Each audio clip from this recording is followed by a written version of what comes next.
Just be you, and you'll be unique. You tryna be like him, you must be mystique. So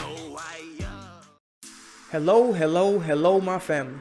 My name is Wallace Miles, and we're here to discuss the first book in our Huddle Up series.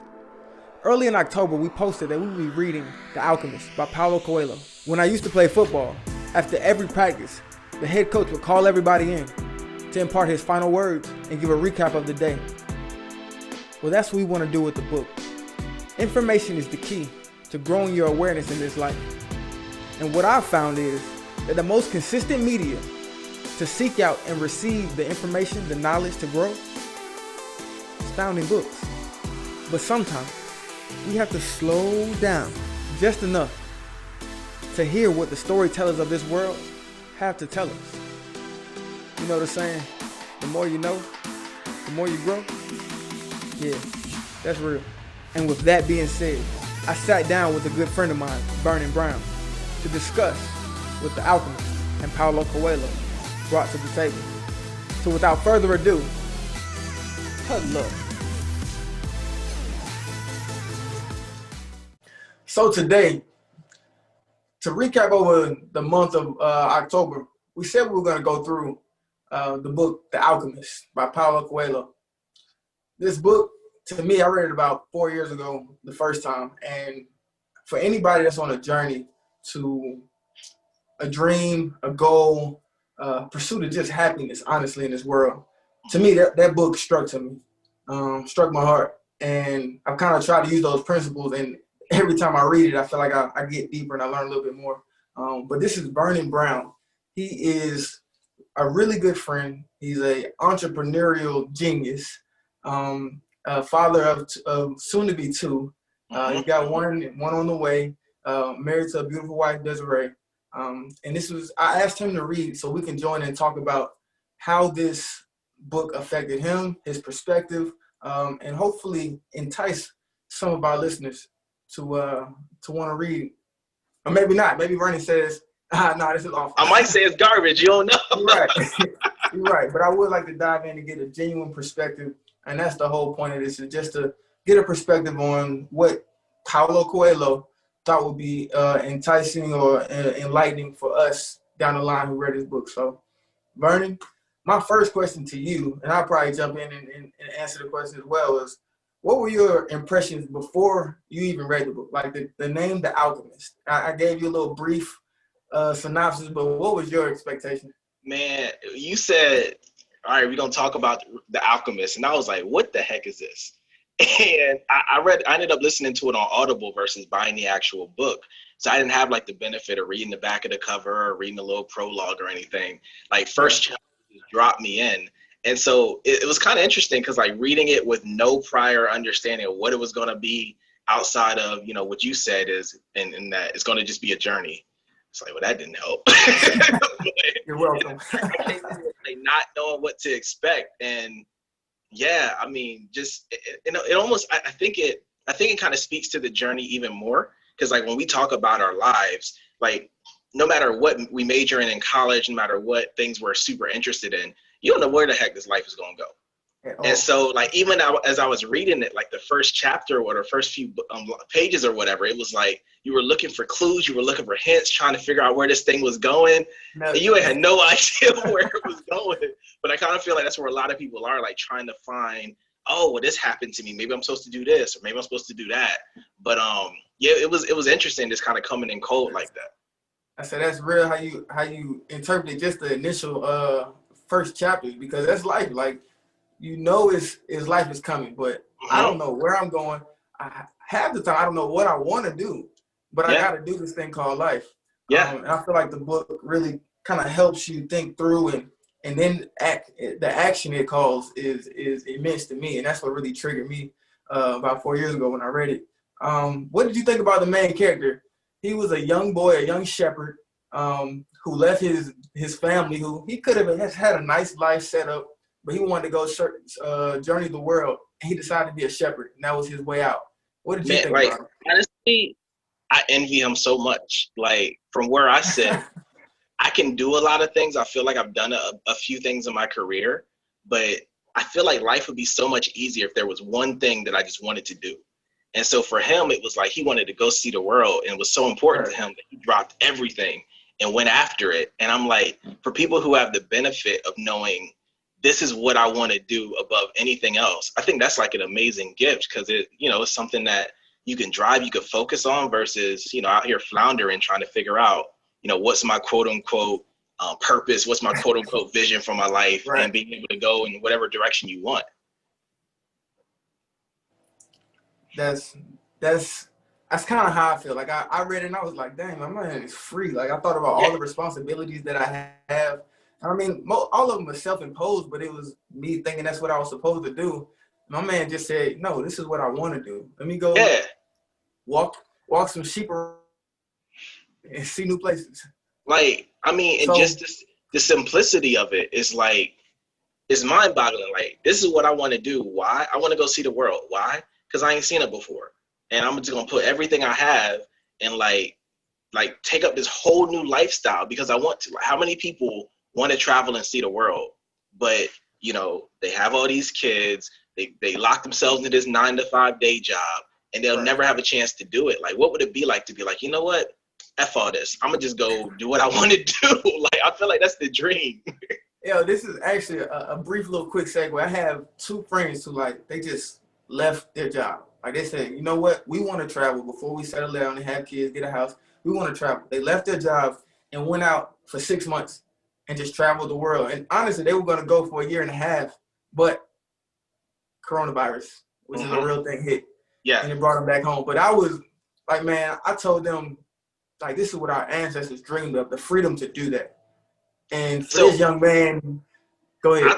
I'll tell you this. I think it's hard to even get there. So Desiree and I have this friend that basically they work corporate. So they worked a corporate job. Then they started buying like real estate. And then they're doing that full time now. They quit their jobs and they basically have these rental properties. And so they came to Atlanta to visit us like a couple months ago. And we were talking. They were like, yeah, we want to move, but we don't know where we want to move. And I was like, what you mean you don't know where you want to move? He was like, well, because we don't have a school, like we don't have kids right now. So we don't have to chase a school district. We don't have jobs, so we can live anywhere.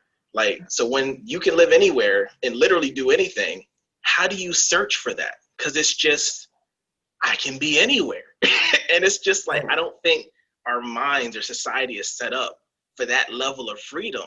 But it's like, for that to be the worst thing in your life, to figure out what state or what country I want to live in, like, that's crazy. Crazy. And that's the life. Like, it's like, to me, it's like both ends of the spectrum. Like, you either have too many limitations where you can't make a decision because you got so much weight on you, or that spectrum your friends are on where it's not too many people in that area that you have so much freedom that you can't decide. It's like looking at Netflix and you got so many choices you can't pick one. Man, I suck at picking something on Netflix. Like, man, I do too, bro. I would literally like sit there and just be like, man, forget this. I ain't even watching the movie. I'm gonna just go to sleep because I can't choose. 100%. Man, I'm like, you know what? I'm going to sleep. Yeah, but like, to get back to the story though, like, just to be able to literally know what you want to do at such a young age, to be like, forget it. This is what I'm gonna do. Like, that's amazing. Like, to answer your question, like, I envy that so much. That's crazy. So, and we do get back to the story. One thing that happened to him while he was on his journeys as a shepherd, he had this recurring dream, and it was of treasure by the pyramid. It was of treasure that he later on found out it was by the pyramids. And in his quest to figure out what this dream meant, he heard this term, personal legend. When you read about the personal legend, how did you receive that? What did you hear? So it changed like throughout the maturity of the story. Like, in the very beginning, it was like, personal legend, like, are you just trying to like make a deity of yourself, or like what does that mean? But as it came into more focus, meaning that this is your ultimate purpose, or what you're supposed to contribute to the world, it was like, that's the goal. Like, that's what we're all chasing after and trying to figure out.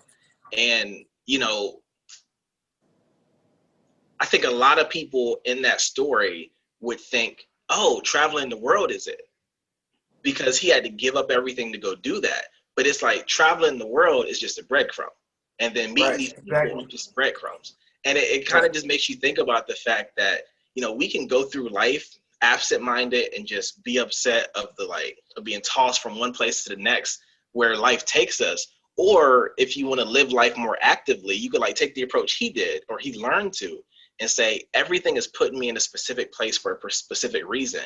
And I think that's like what I took away from the book ultimately, that like, don't just keep living your life thinking that, oh, this is a good day, this is a bad day, I met this person for no reason. Like, look for those omens, those good omens as they talk about. Go. Yeah. There we go. I was gonna ask you follow about the breadcrumbs. Yeah, follow them, because like think about like at the end of the story, we're getting ahead of ourselves.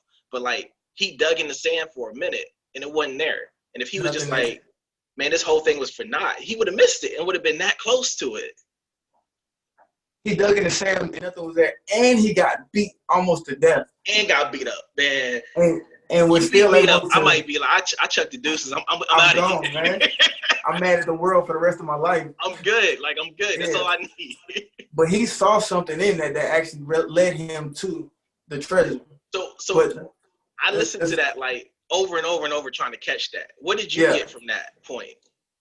So the guy that beat him up came back and told him, I've been dreaming about this tree, and I just haven't had the courage. I didn't have the courage, or I thought it was stupid to go all the way across the desert, across the sea to go chase it. And he realized that I came all this way to learn everything that I learned on this journey, to realize the treasure's back home. The treasure was exactly who I am, where I was, but I needed to go through this journey to understand it and to see. That's that bull. What like, you you're going to take me through all of this, all the way around the mulberry bush to another continent to be like, oh, I just wanted you to pick up these lessons. Go back home to where you started. That's that. I feel you 100%. I'm like, yeah, but then you think about like the growth of the evolution of alchemy. Like they talk, alchemy is in the simple terms, it's changing any kind of metal into gold. But they talk about the evolution of whatever metal that is to its ultimate form, which is gold. But it has to go through heat. Like they say, you had to heat metal for a long, long period of time. Heat is stress. That's all we are. We are some element, and we have to get stressed out, go through this journey, go through all that it takes to actually become that ultimate form, that evolved form of ourselves that we dream to be, that we hope to be. I mean, we honestly sometimes don't even know that that's what we're going to be, but we got to go through something to get there, even if it takes us back home. And I feel like just that story, like we always talk about like the journey, how the journey is better than the destination. Like the destination is cool. It's gonna be cool for like 20 minutes, 30 minutes, 4 hours when you're standing on top, looking down. But it's like the whole journey that you have to grow appreciation for. And I feel like that's a lot of what the story was about. Like, because I mean, think about how much time they spent, like they dedicated to him getting the treasure versus the journey. And it was just like, once you went through the journey, like those last 5 or 6 doors just became easy. Oh, I learned this when I'm talking to the wind. I learned this when I'm talking to the sun.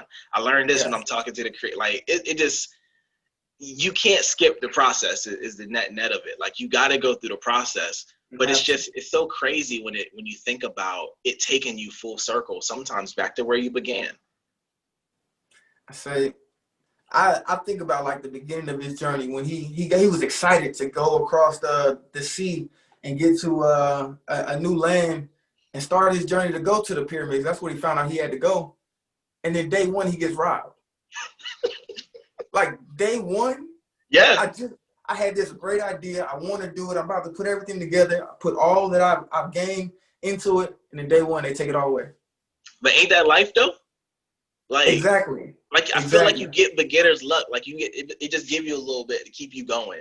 Instead of like, oh, I got that W under my belt. And then like going back to like football in high school. So you finally get on the field, right? Finally got on the field. I was playing linebacker in high school. And so I'm on the field for the first play.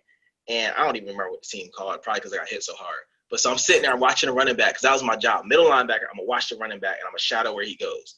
And so he's like coming up the middle. I'm like, oh, I'm in perfect position. I just need to stay here. So I already got on the field. That was my little beginner's luck. I ain't see this little skinny behind wide receiver running at me from the side coming to knock my tail out. You better keep your head on the swivel. I got robbed. I'm sitting here on my back looking at the sky like, what just happened? But that's how life happens. Like you get it don't go how you planned it out when you thought about it. Oh, it's funny. You got me thinking about football, and I know we got to get back to the book, but I had this instance where our star receiver had to go to summer school. So all summer we're going to 7-on-7 camps. I'm slowly gaining traction. Like our quarterback is trusting me. I'm winning, catching game-winning touchdowns in 7-on-7 tournaments. I'm excited. Like this is my first time out here. I'm balling. And as soon as my man gets eligible, I'm relegated to the fifth string receiver. Like day one, he's back. Yeah. I get my heart. I'm up, man. And then all of a sudden, he's back, and I'm gone. And I didn't touch the field as a receiver. Maybe 10 plays the whole season. That's when we were up or we were down real bad. Like after the whole this like season. amazing offseason, this amazing preparation. Everything. You Conditioning. don't know what I can do on the field. But you got to sit right here because we see you as this. That's life. But, yeah, we'll get deeper into that as change of piece gets a little deeper. But to get back to the story, so after he got robbed, he humbled himself enough to offer his services to clean this crystal guy's shop. And just so happened with him bringing the energy to clean the shop as nice as he could, two people came in and bought some crystal. And the owner of the shop said, that's an omen. But I haven't had any customers. So I got questions. And this kid, go ahead. So first question is, why that shop? And if he had chosen a different business, would it have been the same? And then second question, did he, like, I know he was like, if I clean this, like, will you feed me? But was he doing it like because he wanted to get ahead and get some food, or was he doing it because he was following an omen in what you read? To me, it was he was trusting his personal legend, but he was hungry. Got it. So like I know I gotta keep moving. I don't have any money. I gotta do something. I'm not just about to beg this man to give me some food. Let me help your business so I can earn my food. So that's a different mentality of like, it's gone. Please give me this. Like I still know I need to work for whatever comes my way. So to me, that shows somebody that can help you. Like, all right, he's got a little initiative. Something good happened. Oh, he has initiative and he brings good luck. Oh, let me see it. And they built a business. And he bring me some customers. Yeah. And they kept growing. He just brought his ideas from his experiences and what the things that he's going on, and they doubled or tripled his business in a year. And so to me, like, my man he just kept moving forward. Like he didn't he got down in the dumps for a second or two, but ultimately you just got to keep moving forward, keep bringing the energy that you have for the dream that you have, because it might not be exactly what you're doing right now. But I guarantee you, if you put that same energy right now, it's going to carry you forward and help you in tomorrow to get to where you're trying to go. And I feel like it's not just like keeping energy. It's because, I mean, people could be energetic about asking for a handout. Like you could be like, I'm about to knock on these 500 doors and ask for a handout. But do you add value? Like just because you're supposed to do this, just because it's on the path of your personal legend to do this, don't mean the doors is going to open. Like you can't just be out here asking people to invest in you or you ain't willing to invest. Like you got to add value to people's lives if you want them to help you out. And that's exactly what he did to that guy. He even got him thinking about chasing one of his own personal legends of going to Mecca, make his pilgrimage. Yeah, to Mecca. And my man has been in that same place for 30 years, and in a year he made him rethink his whole life. Yeah. Adding value. Just by adding value. Yeah. Adding value. Yep, absolutely. So what did you think? It came to a point where he got into the desert again. He came to the oasis and he found Fatima. Or they pronounce it Fatima. It's always a girl. It's always a girl. Always a girl. And that's okay. I mean, I was like, I don't know what's in your personal legend, brother, but you might not find another one of her. Like he already passed up on the first girl that was right. That was who was she? He was a merchant's daughter. The merchant's daughter. He passed up on her, and then he get a second chance in another one. He gotta make a choice. And she was a rider. Like, she told him, look, I know you're my treasure, but I'm not gonna hold you back from going to get yours. Because I know for the rest of my life you're gonna be spiteful about it. So you need to go. Even though we in love, we infatuation, that engagement phase. Nah, you need to go get yours. Because I want that ultimate person. I think that says a lot because like when people are talking about like dating and relationships and the quote unquote proverbial one, like when are you gonna meet them? And I think this story is real interesting because it's like he met her not just when he was quote unquote ready, but also when she was ready. She had lived long enough to be like, I'm a desert woman. Like, I understand that for me to want you here, I have to let you go. And so it's almost like she had already been prepared for him to be with him and to walk with him through this journey that would take him away and eventually bring him back. Right. And I thought that was kind of cool because a lot of times we just looking for somebody to fit the bill. And what you need to fit the bill, you know, my list of whatever I want, but you also need to make sure that you fit into my life because, you know, let's say I'm a football player. If you want me to be up under you all day, that ain't gonna work because I gotta go travel. So like, it's a part of it like that's right. It's a part of it where it's like you got to be ready, but also they got to be ready. And just because they seem like they're ready, they got to be prepared for where you're going. And if not, y'all got to get on the same page about that because life will pull you apart. I say you can't in life. You can't aim at where somebody is right now and think that's them for the rest of their life. Mm-hmm. People have to grow, and you got to be ready to support their growth. I mean, you running to fly. If I throw the ball where you at, you ain't catching it. Yeah, that's a pick. That's a pick. Yeah. Okay. Bars. So the bars. the next scene that was pretty dope to me was the wind scene. You kind of alluded to it a second ago. So our young man goes and he meets the alchemist. And they're on the journey traveling through. He's earned the alchemist's respect. They're traveling through the desert, and they come across some warriors. Mm-hmm. And the warriors are gonna kill these guys. Like the alchemist takes all the young man's gold that he's earned over the past. They think they spies. Like they think they spying from another military. So they about to kill them. The alchemist comes out and says, "This kid is an alchemist. And he can turn into the wind and blow all of your entire camp away." And of course, now wait, pause. Why did that happen? Like, was that the alchemist being like, "Oh, you about to learn today and get to like the next level, like on some mentor stuff," or was it like, "Kill him, not me"? Like, what do you think that was? No, I definitely think that was like, I know that there's more inside of you, but it's normally a test that brings it out. Like, if you're in your comfort zone, you're just gonna do what you're used to and what you're comfortable doing. Yeah. But if I put you outside your comfort zone, you got to bring something new. And I think along our personal journey, that opportunity is going to come, and we're going to do something. As long as you down for it, you're going to do something that you couldn't even imagine yourself doing it before you did it. You're going to turn around looking like, I can't believe I did all of it. But that needs two things. That needs for you to be ready. Like, you got to be at a certain level, but you also got to surround people that see more in you than you see in yourself. And that could be uncomfortable in and of itself, right? Right. Because people going to look at you and be like, nah, bro, that's C work, or that's D work, or that's F work. You can do better. And you got to be able to accept that criticism and not just shrink from it, but to grow because they see something in you that you may not see in yourself. And that's exactly why Vernon Brown is a friend of mine. Because you will call me out, and I'm cool with it, and I appreciate it for real. But you need people in your circle around you that are gonna challenge you. Like, they're there to support you, but they gotta challenge you for you to grow.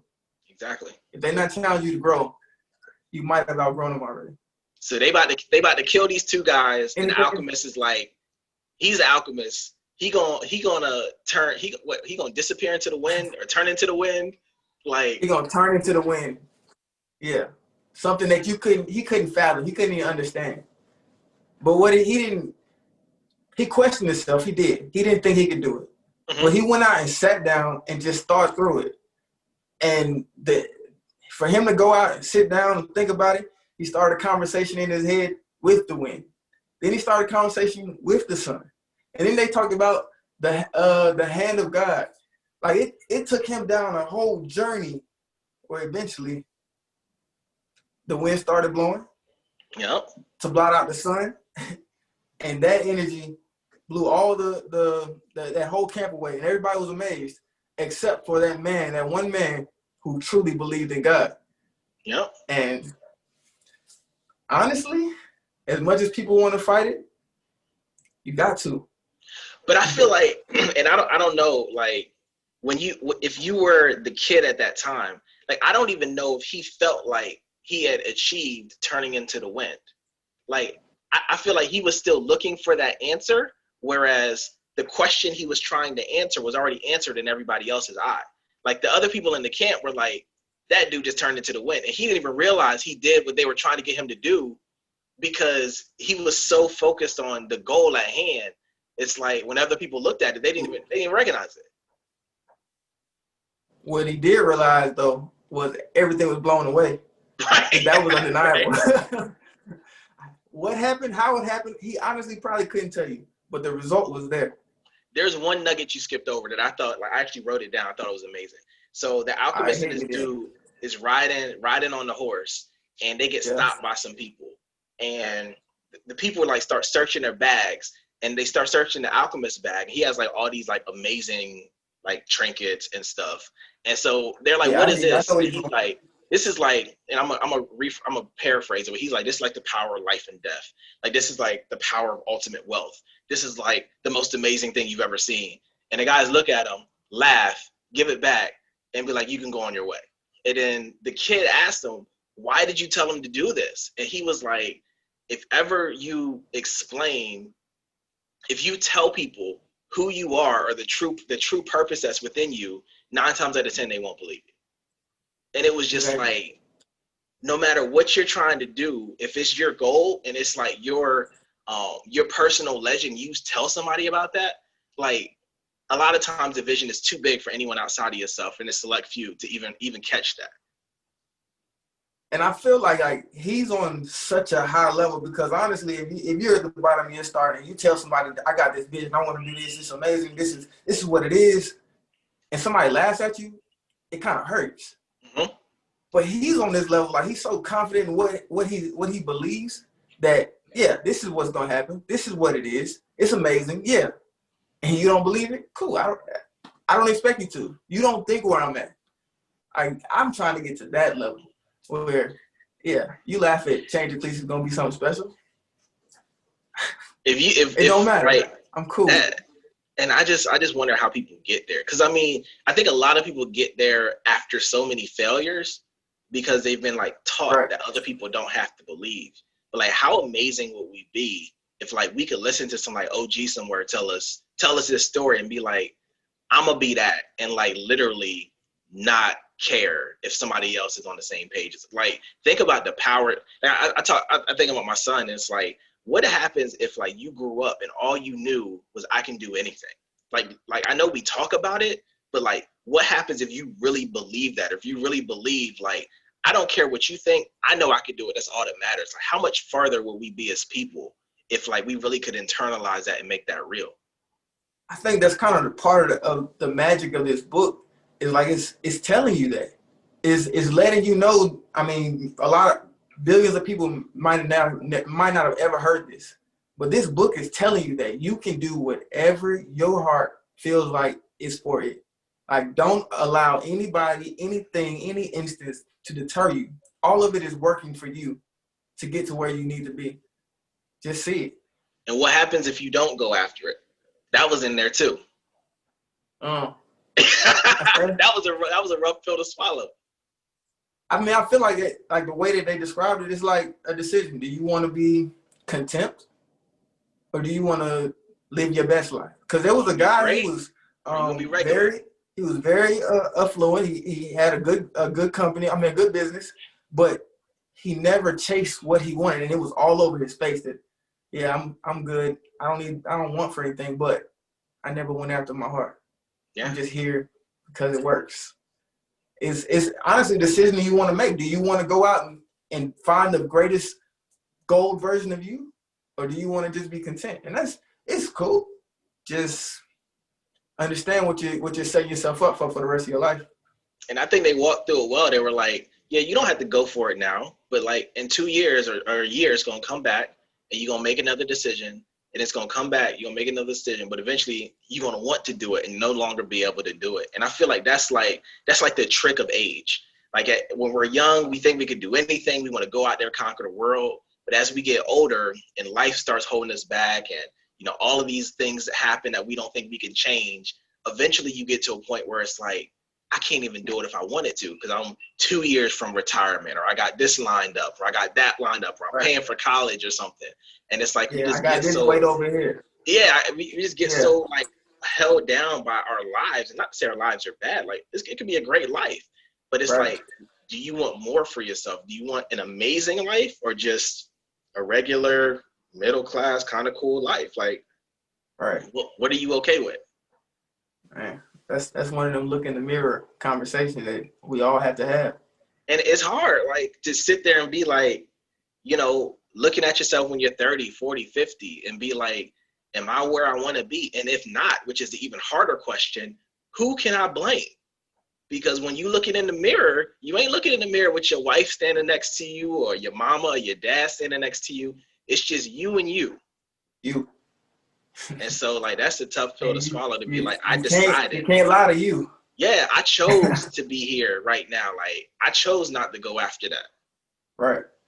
That's rough. So, the end of the book, we already kind of talked about it. He gets to the pyramids where his treasure's supposed to be. He gets beat up, and then the guy that beat him up tells him that his treasure was back in the kid's hometown.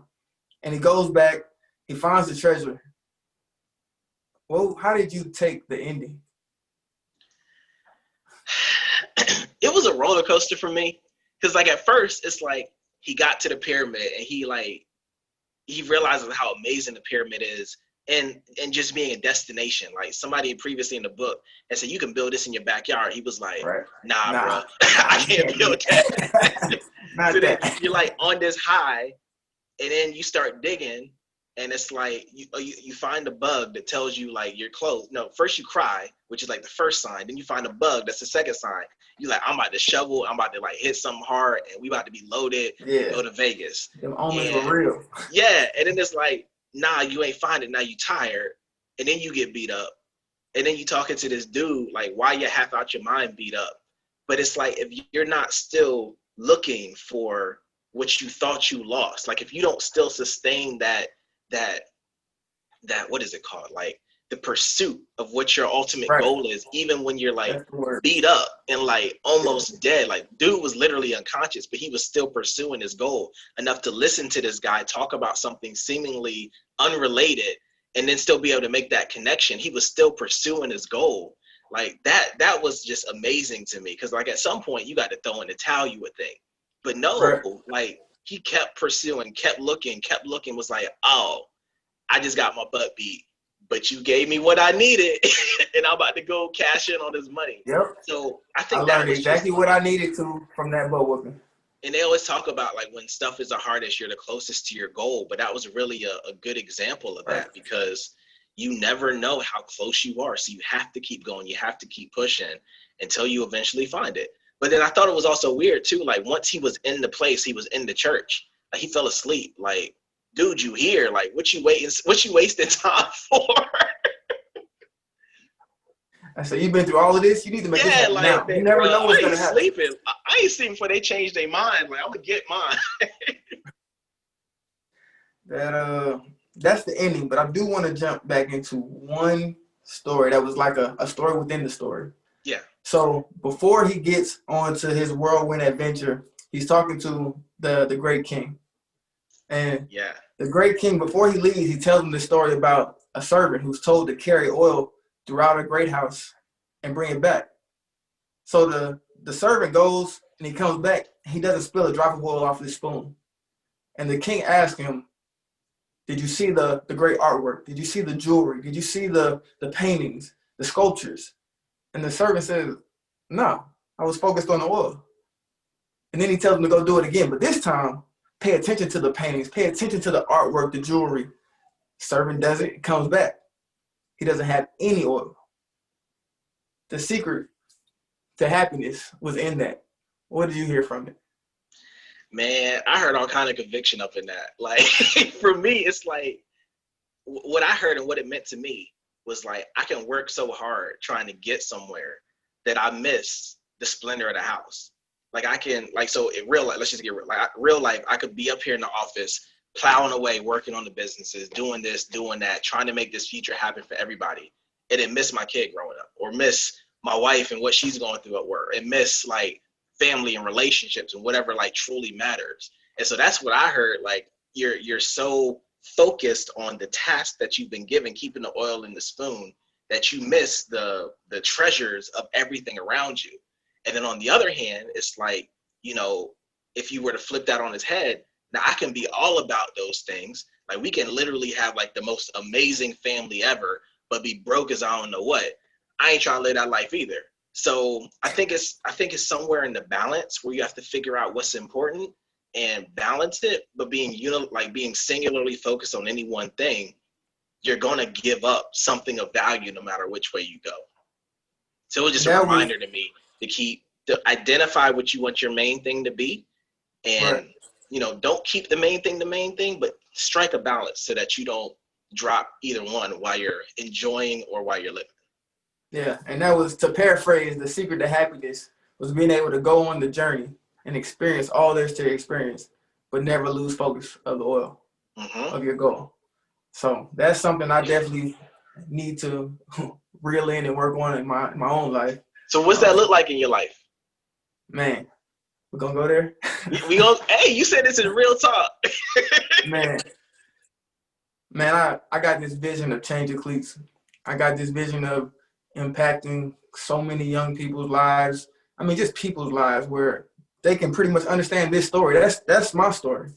To just chase after whatever you feel like is yours, no matter how many times they tell you it's not, no matter what position they put you in, they take it away from you. Man, I had my jersey taken off my back and put on somebody else. Wow. And I had to play with him for 4 years. Like, I want people to understand that shouldn't stop you. That shouldn't deter your mindset. So with me chasing this, you see the energy I got right now? I still got a wife.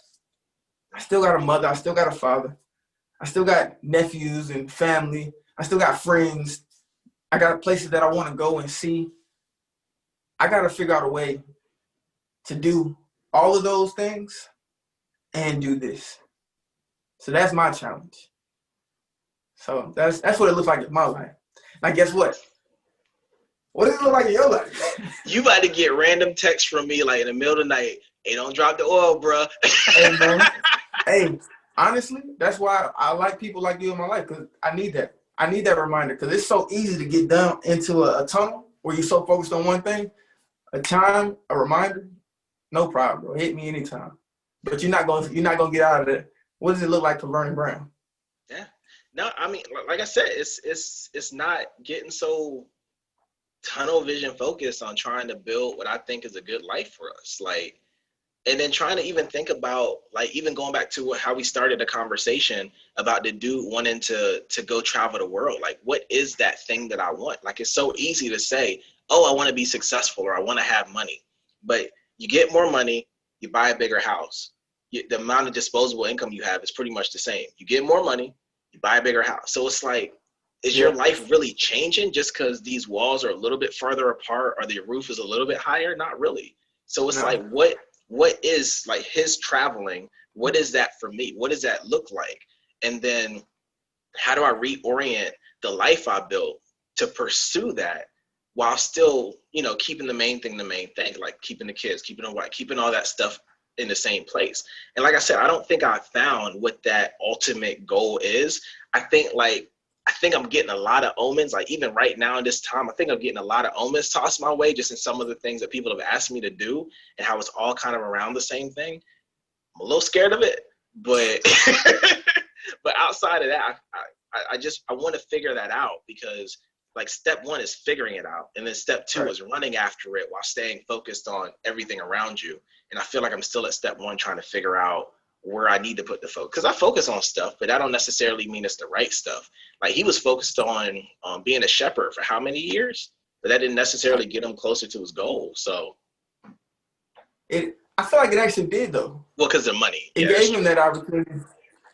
Well, I mean, it got him money. It got him the experience of reading the desert, because that helped him later on in life. That's true. Like, I feel like that end goal always, it changes. Like, we wanted to get Shepherd to go see things, but then he's like, okay, now I had this dream, but I used everything I learned as a shepherd to help propel me in this new dream.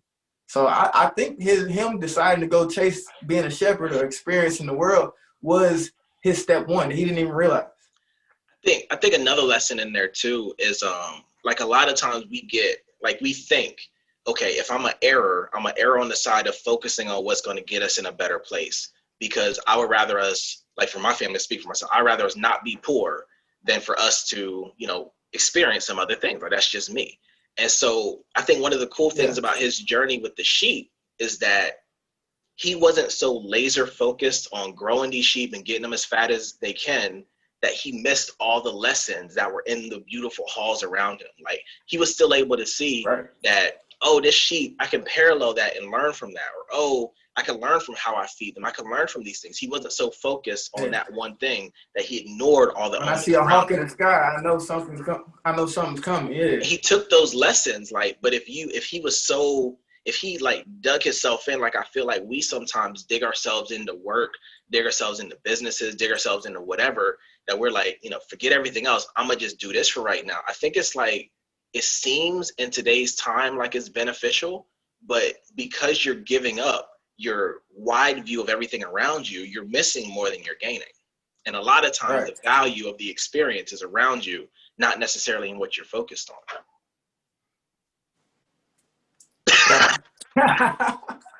I hear you, man. So like, I thought, like, when I first opened up, I didn't think I was gonna get all of this out. Like, I didn't think I was gonna get this much stuff out of it. But this is definitely gonna be something I reread over and over and over, because it's like, every time you read through something, every time you hit the rewind button and listen again, it's like another nugget of wisdom that you get from it. But the most important part is, okay, let's not just keep this as fun wisdom that you can hear about, but let's apply it to our lives and figure out how we can make the most out of it. Apply it to life, yeah. I mean, take your awareness and put it into action. That's where growth comes. Yeah. Man, Vernon, this has been awesome, man. This has been a pleasure. I knew you were the right person to start this thing off. This series is called Huddle Up.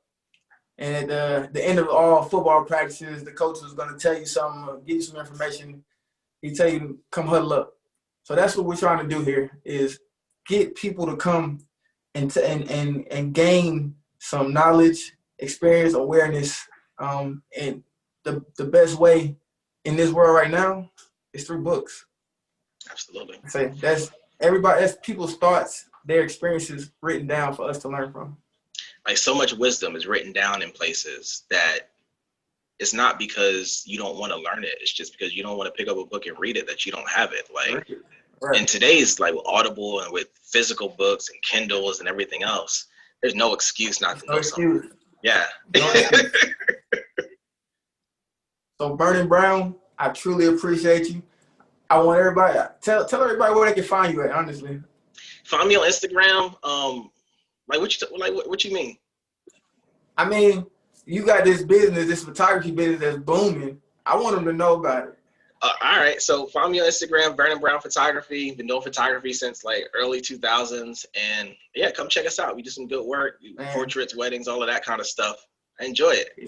If you're in the city of Atlanta, call this man. He will make you look better than you think you look. You already look good. I'm just taking a picture. Exactly. But they're gonna make you look better than that. Absolutely. Nah, I love it, man. It's been a pleasure. As always, we out. Change your cleats, man. Just be you.